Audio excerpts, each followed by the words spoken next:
বর্ষাকাল পড়ে গেছে আর বাড়িতে ইলিশ মাছ আসবে না সেটা তো হতেই পারে না, কিন্তু তার সাথে আছে আমার দুটো আরও ফেভারিট আইটেম। তার মধ্যে একটা হলো এই লোটে মাছের বড়া, যেটা দেখতে যতটা টেম্পটিং খেতে তার থেকেও ভালো। মায়ের হাতে সিগনেচার আইটেম বলতে যদি কিছু বোঝায় তাহলে কিন্তু এই লোটে মাছের বড়া, এটা যে একবার খাবে সে মায়ের জাস্ট ফ্যান হয়ে যাবে। যাই হোক, এই লোটে মাছের বড়া দিয়ে অল্প পরিমাণে ভাত দিয়ে মেখে খেতে যা লাগে না, মানে দুর্দান্ত লাগে। যাই হোক, মায়ের এই রেসিপিটা ডেফিনেটলি তোমাদের সাথে আমি শেয়ার করব, যেটা না করলে অবশ্যই ভগবান আমাকে পাপ দেবে। কারণ এই রেসিপিটা শেয়ার হওয়া দরকার, মানুষের জানা দরকার এবং মানুষের এটা রান্না করে খাওয়াও দরকার, কারণ এত ভালো খেতে হয় এই লোটে মাছের বড়াটা।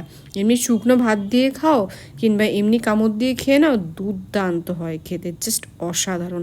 আর এইখানে তোমরা দেখতে পাচ্ছ সেটা হচ্ছে নিউট্রেলা করেছিল, বেশ ভালো হয়েছিল। আমি আবার ছোট ছোট নিউট্রেলাটা বেশি পছন্দ করি বড়টার থেকে, কিন্তু খেতে বেশ ভালো হয়েছিল। এবারে আসি ইলিশ মাছে।